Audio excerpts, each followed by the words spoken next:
ఇప్పుడు నేను ఒకటే మిమ్మల్ని కోరుతున్నా, ఈ ముఖ్యమంత్రి మాట్లాడుతున్నాడు, ఈయనకేదో పెద్ద ఎత్తున విశ్వసనీయత ఉందని, మడమ తిప్పనని. ఒక్కసారి ఆయన మాటలు నిందాం. ఇలాంటి వాడు ఈ రాష్ట్రానికి ముఖ్యమంత్రిగా అర్హుడా అని మీకు ఒక ఆలోచన వస్తుంది. ఒక్క నిమిషం మీరు వినండి.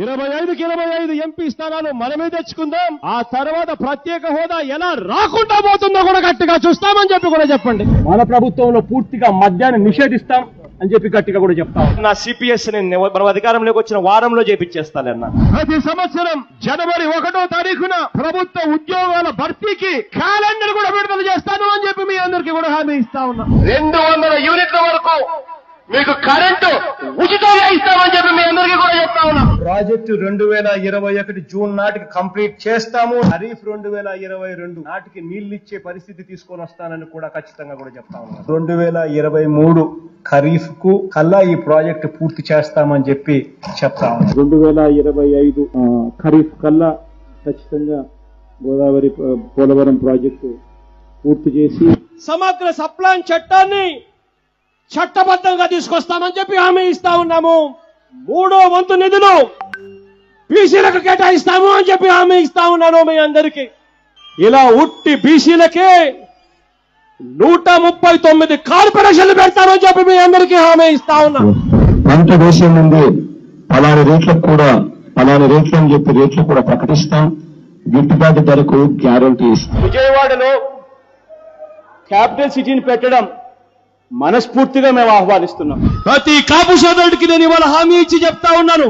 చంద్రబాబు నాయుడు గారి 5 సంవత్సరాలలో ఏదైతే కాపు కార్పొరేషన్ కోసం నిధులు ఏదైతే కేటాయించాడో ఆ నిధులకు రెట్టింపు నిధులు కేటాయిస్తాను అని చెప్పి మీ అందరికీ కూడా హామీ ఇస్తా ఉన్నా.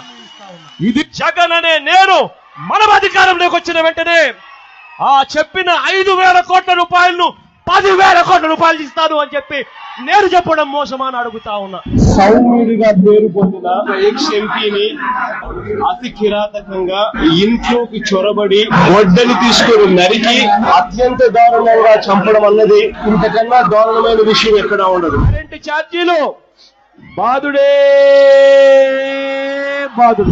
2024 ఎన్నికలు జరిగేసరికి మందరిని పూర్తిగా తీసేసిన తర్వాత మనం ఓట్లు అడుగుతామని చెప్పి ఏం తమ్ముళ్ళు, విశ్వసనీయతకు చిరునామా ఈ నకిలీ జగన్. విన్నారా మాటలు? చేశాడా పనులు? కాపులకు 10,000 కోట్లు పెట్టాడా? వచ్చిందా? మద్యపాన నిషేధం చేశాడా?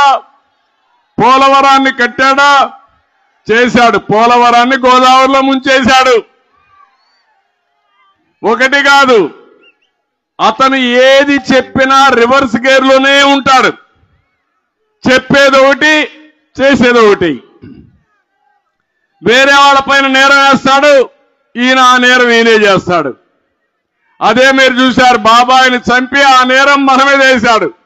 ఎలాంటి రకం అంటే చంపి ఆ గొడ్డలే మన చేతిలో ఉన్నట్టు చూపించి మనల్ని పోలీస్ స్టేషన్ తీసుకుపోయి జైల్లో పెట్టి తద్వారా ఈయన రాజకీయం చేయాలనుకుంటున్నాడు. జగన్ నీ పని అయిపోయింది, నిన్ను అర్థం చేసుకున్నారు.